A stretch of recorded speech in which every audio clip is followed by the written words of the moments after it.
Sanderson County?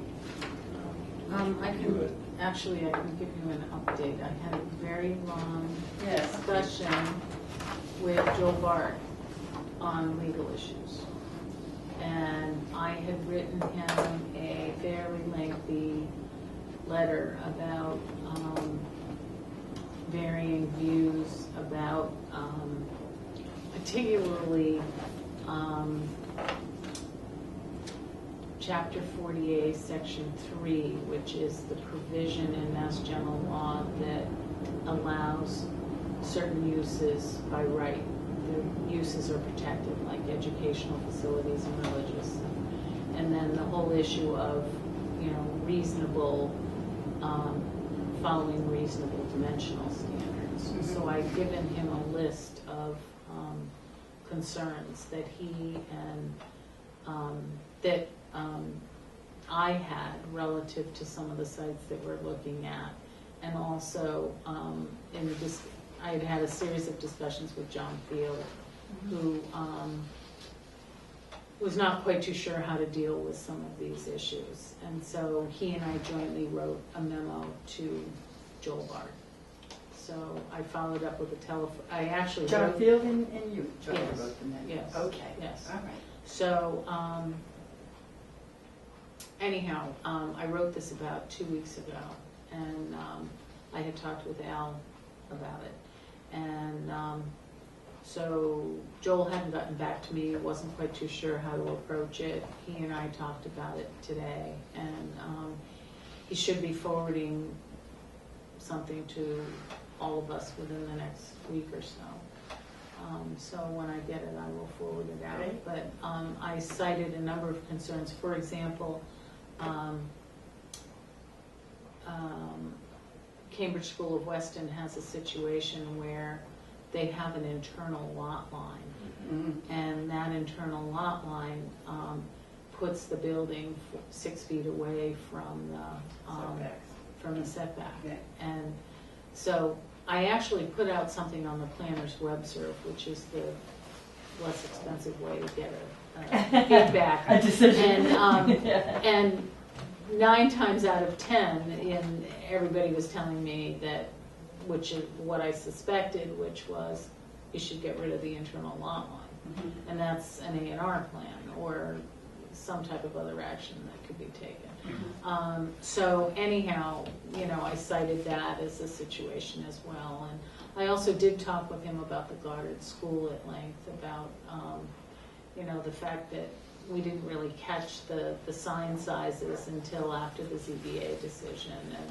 And does the ZBA actually have to grant variances if they're requested, things like that. So he's going to get back to us in writing, and hopefully we'll clarify some of the things that we brought up. So, and when I send out his response, I will also send out the memo that was sent to him. So being close to the interior lot line, is that they keep it as a separate lot line? They need to move farther away? That's sort of the upshot? So that they legally really have to eliminate it, or they're or move their building. As soon as they eliminate the lot line. Right. And I mean, what has happened over time is that a number of these schools have acquired properties over the years, and so they just haven't bothered to get rid of the lot line and consolidate into one. Some of them may have been non-conforming to start with. So in many respects, if you merge some of these lots, you may make them more conforming.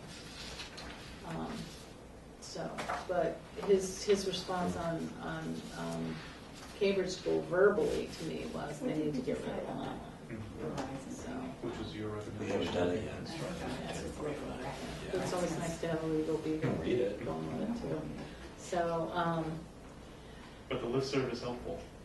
oh yeah, the Because listserv something is can great. get responses Oh yeah, relatively quickly. yeah. Yeah. In fact, I agree. if I do it again, I'll ship it out to everybody so you can see the results.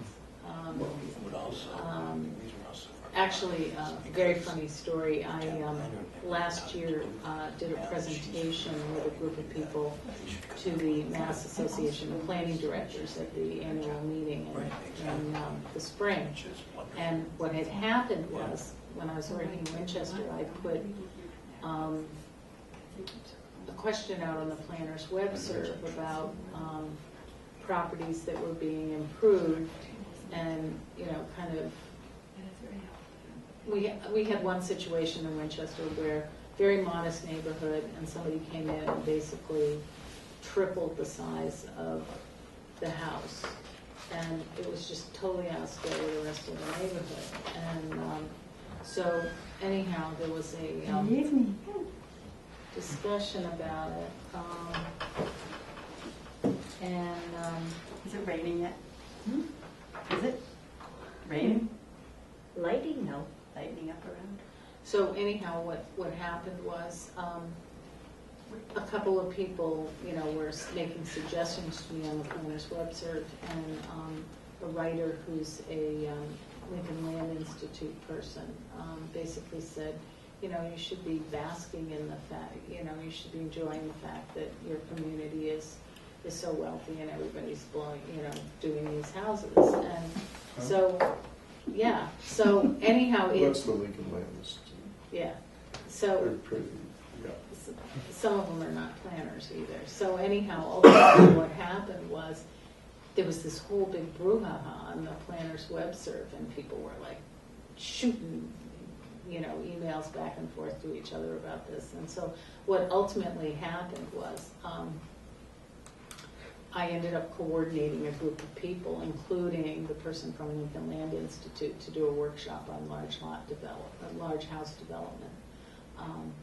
And so I had somebody from Rockport who's dealing with 20,000 square foot seasonal houses, and I had somebody from I had Megan Jopp from Wellesley, who does large lot development. I had this person from Lincoln Land Institute. I'm trying to think. Oh, and I had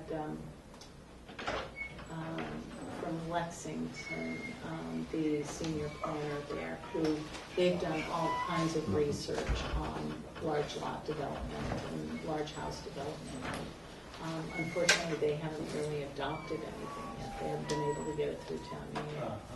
So they have a lot of, Lexington is also trying to preserve certain sections of their community that are kind of deck house, 50s architecture, which, there was a certain group of architects who were doing that type of construction in Lexington. So, There's some tech builds there, Yeah. which are precursors. Yeah. You just read. yeah.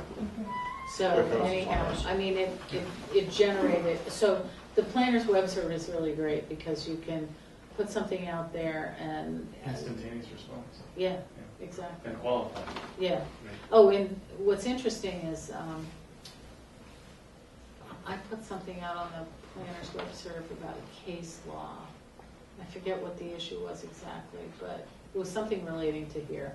And anyhow, there's like 4 or 5 major, attorneys who work for either municipalities or who work for the state who kind of kick in. And there's an attorney at EOEA who, says, okay, here are some really good resources. And in fact, there's a number of law firms like Copeland and Page who, is here, but they'll put out papers on specific issues.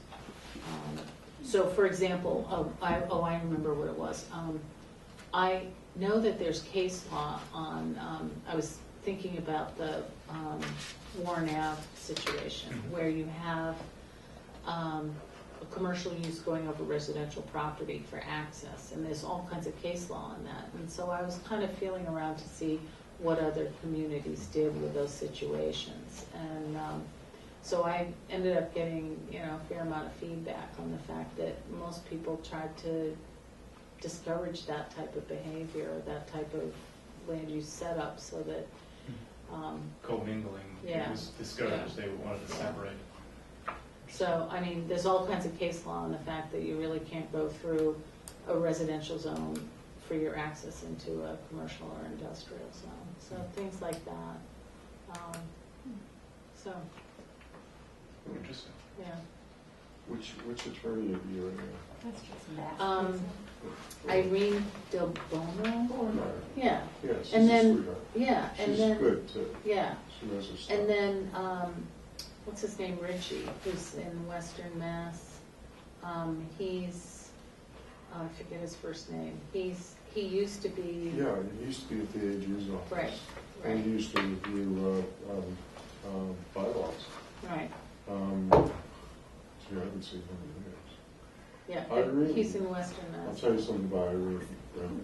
She grew up poor, worked her way through everything, went to the Army first, and was teaching people to drive tanks. She was a tank instructor as a young woman. That's before I knew her. Okay. Irene lives in either Natick or Needham, I Mhm. think. Yeah. We've got time to kill if you want. I'm sorry, I didn't put your issue on the agenda. This but- is,